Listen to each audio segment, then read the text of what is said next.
नमस्कार। देवरिया की आवाज रेडियो केसरी से प्रस्तुत है स्थानीय हालचाल। पहले मुख्य हालचाल। सामुदायिक शौचालय का बेसिन और टोटी तक उखाड़ ले गए लोग। लटके और कटे हुए बिजली के तारों से जनता की जान पर आई आफत। ओलंपियाड परीक्षा में 223 छात्र हुए शामिल। डीजे पर डांस को लेकर बारातियों में मारपीट, केस दर्ज।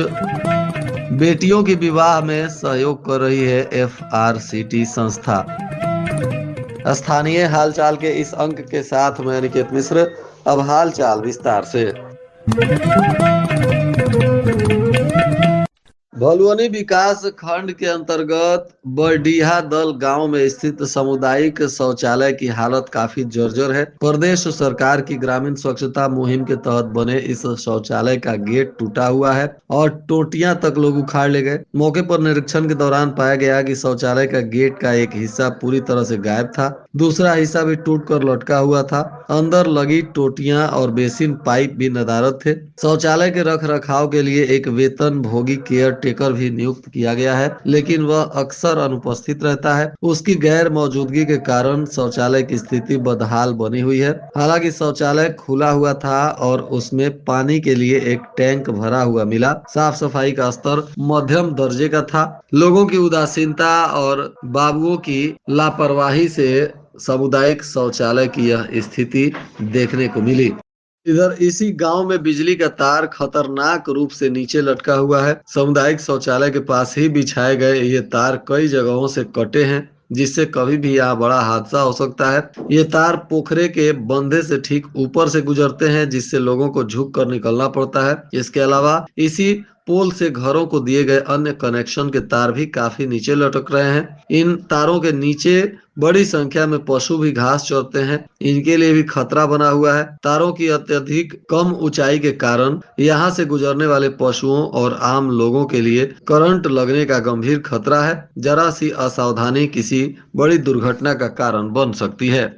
इधर खुखुंदू में बारात में हुए मारपीट और खूनी संघर्ष में 4 लोगों के खिलाफ अब पुलिस ने केस दर्ज कर लिया है। बताया जा रहा है कि डीजे पर डांस को लेकर हुए इस झगड़े में चाकूबाजी और पत्थरबाजी भी हुई थी, जिसमें कई लोग घायल हो गए थे। पुलिस ने 2 नामजद आरोपियों कुंदन गुण और विकास गुण को गिरफ्तार कर इनका आज चालान कर दिया। नारंगा गांव निवासी चंदन गुण ने पुलिस को दी शिकायत में बताया कि उसके मामा के घर से खुखुंदू में बारात कोला जा रही थी। डीजे म्यूजिक पर डांस के दौरान बिहार के कुछ युवकों ने लड़कियों से छेड़छाड़ शुरू की। इस बात को लेकर विवाद बढ़ गया और मारपीट शुरू हो गई। चंदन गौड़ ने बताया कि इस दौरान उन्हें चाकू लग गया, जिससे वे घायल हो गए। उनके जीजा मुकेश भी इस घटना में घायल हो गए हैं। इन लोगों का इलाज चल रहा है। विवाद इतना बढ़ गया कि गाँव वालों ने ईंट पत्थर फेंकना शुरू कर दिया। इसी मामले में अब 2 आरोपियों को पुलिस ने गिरफ्तार किया है। शहर के राजकीय इंटर कॉलेज में अंतर्राष्ट्रीय गणित ओलंपियाड 2025 के तहत एक शैक्षणिक प्रतियोगिता का सफल आयोजन किया गया। इस परीक्षा में कुल 276 पंजीकृत विद्यार्थियों में से 223 उपस्थित रहे, जबकि 53 अनुपस्थित पाए गए। परीक्षा सुबह 10:30 बजे से 11:30 बजे तक शांतिपूर्ण ढंग से संपन्न हुई। परीक्षा देकर बाहर निकले छात्रों में उत्साह और आत्मविश्वास स्पष्ट रूप से देखा गया। प्रधानाचार्य राम किंकर मिश्रा ने बताया कि इस प्रतियोगिता का मुख्य उद्देश्य विद्यार्थियों की गणितीय तर्क शक्ति, तार्किक क्षमता और ज्ञान का मूल्यांकन करना है। उन्होंने कहा कि ऐसे आयोजन छात्रों को प्रतिस्पर्धात्मक माहौल के लिए तैयार करते हैं और उन्हें अपनी स्थिति और क्षमता का बेहतर आकलन करने का अवसर भी देते हैं। उप प्रधानाचार्य ज्ञानेश पांडे ने प्रतिभागी छात्रों को संबोधित करते हुए कहा कि यह परीक्षा गणित विषय को गहराई से समझने में सहायक होगी और उनके नियमित अध्ययन को नई दिशा भी प्रदान करेगी और इससे विद्यार्थियों में गणित के प्रति रुचि बढ़ेगी और ये विषय को अधिक आत्मविश्वास के साथ सीख सकेंगे।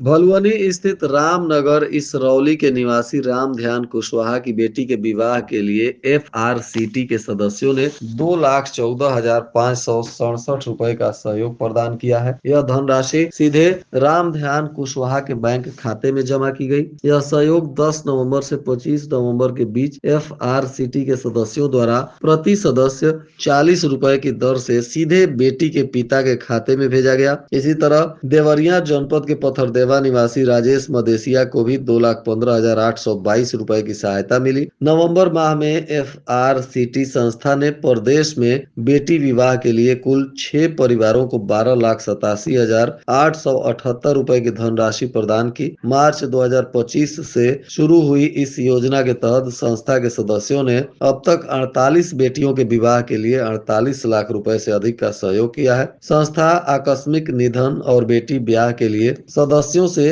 अधिकतम 50 रुपए प्रति सदस्य के हिसाब से सीधे लाभार्थी के खाते में सहयोग राशि भेजती है। उत्तर प्रदेश में अब तक कुल 57,000 सदस्य इस संस्था में पंजीकरण करा चुके हैं। FRCT उत्तर प्रदेश में 31 अक्टूबर 2024 से संचालित है, जबकि उत्तराखंड, नई दिल्ली, मध्य प्रदेश, बिहार, छत्तीसगढ़ और झारखंड में भी यह संस्था 31 अक्टूबर 2025 से कार्य कर रही है। सीधे बेटियों की शादी में जिस तरह से यह संस्था सहयोग कर रही है, सभी लोग हृदय से संस्था के सदस्यों का आभार व्यक्त कर रहे हैं। पुलिस ने एंटी रोमियो और मिशन शक्ति अभियान चला रखा है। इसके तहत लगातार महिलाओं, बच्चियों के सुरक्षा को लेकर पुलिस काम कर रही है। मिशन शक्ति अभियान के तहत महिला पुलिस पदाधिकारी गांव-गांव में महिलाओं को जागरूक कर रही हैं। तो वहीं एंटी रोमियो अभियान चलाकर बच्चियों पर फब्तियां कसने वाले और उनके साथ दुर्व्यवहार करने वाले लोगों की पहचान कर उन पर कार्रवाई की जा रही है।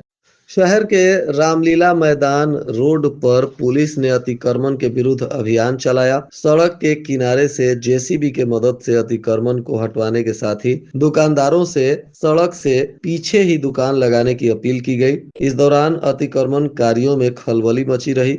बताया जा रहा है कि दुकानदारों द्वारा दुकान लगाने के कारण पैदल राहगीरों और वाहन चालकों को काफी परेशानी हो रही है, जिसको देखते हुए CO संजय कुमार रेड्डी और नायब तहसीलदार के नेतृत्व में अतिक्रमण के विरुद्ध अभियान चलाया गया।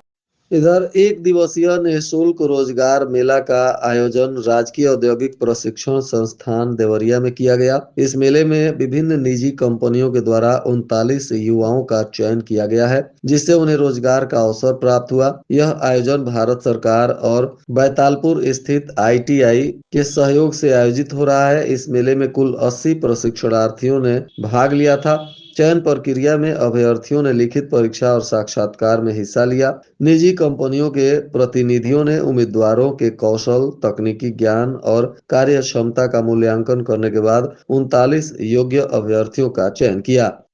रुद्रपुर में नाबालिग से छेड़खानी करने के मामले में पुलिस ने एक शिक्षक के विरुद्ध केस दर्ज कर लिया है। बताया जा रहा है कि पुलिस अब जांच कर रही है। एकौना थाना की रहने वाली एक महिला रुद्रपुर में किराए के मकान पर रहती है और इसी वार्ड में जौनपुर का रहने वाला एक शिक्षक भी रहता है। बताया जा रहा है कि कंपोजिट विद्यालय में यह शिक्षक पढ़ाता है और यह एक लड़की को बहला फुसलाकर कमरे में ले गया और छेड़खानी करने लगा, जिसके बाद नाबालिग बच्ची ने शोर मचाया तो वह छोड़कर भाग गया। अब बच्ची की मां ने पुलिस को तहरीर दी है और पुलिस केस दर्ज कर आरोपी पर कार्रवाई कर रही है।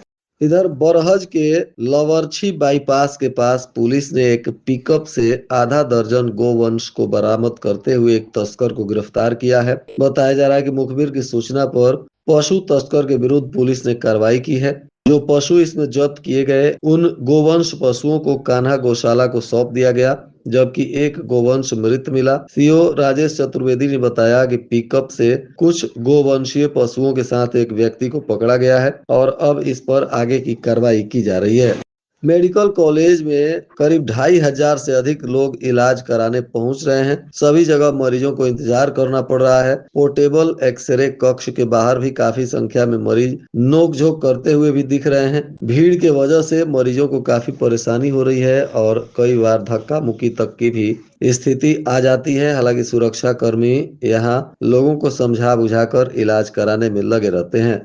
इधर विद्युत निगम की ओर से महुआडीह कस्बे में जागरूकता रैली निकाली गई। विद्युत कर्मियों ने रैली के माध्यम से लोगों को बिजली बिल राहत योजना के बारे में जागरूक किया। इस दौरान बैतालपुर उपखंड के अधिकारी राहुल कुमार के नेतृत्व में बिजली कर्मियों ने महुआडीह कस्बे से लेकर सेखौना गांव तक जागरूकता रैली निकाली। इस क्षेत्र के लीलापुर, मठिया और परसौना गांव में पंपलेट वितरित किया गया। बिजली बिल राहत योजना के बारे में लोगों को जानकारी दी गई और अधिकारियों ने अपील किया कि इस योजना के तहत 1 दिसंबर से 31 दिसंबर तक और द्वितीय चरण में 31 जनवरी और तृतीय चरण में 28 फरवरी तक अभियान चलाया जा रहा है। इस बीच लोग अपने विद्युत बिल को जमा करें। इस दौरान 100% ब्याज को माफ किया जाएगा। जिन उपभोक्ताओं ने कभी बिल जमा नहीं किया है उन्हें ब्याज के साथ मूलधन में भी 25% का छूट दिया जाएगा। इसलिए जो लोग भी जिनका विद्युत बिल काफी ज्यादा बकाया है वे लोग इस योजना का लाभ उठा सकते हैं। और आज के मौसम का तापमान देवरिया में न्यूनतम 15 डिग्री सेल्सियस और अधिकतम 25 डिग्री सेल्सियस रहने की संभावना है। अंत में मुख्य हालचाल एक बार फिर। सामुदायिक शौचालय का बेसिन और टोटी तक उखाड़ ले गए लोग। लटके और कटे हुए बिजली के तारों से जनता की जान पर आई आफत। ओलंपियाड परीक्षा में 223 छात्र हुए शामिल। डीजे पर डांस को लेकर बारातियों में मारपीट, केस दर्ज। बेटियों के विवाह में सहयोग कर रही है FRCT संस्था। इसके साथ ही रेडियो केसरी से प्रसारित स्थानीय हालचाल का यह अंक समाप्त हुआ। नमस्कार।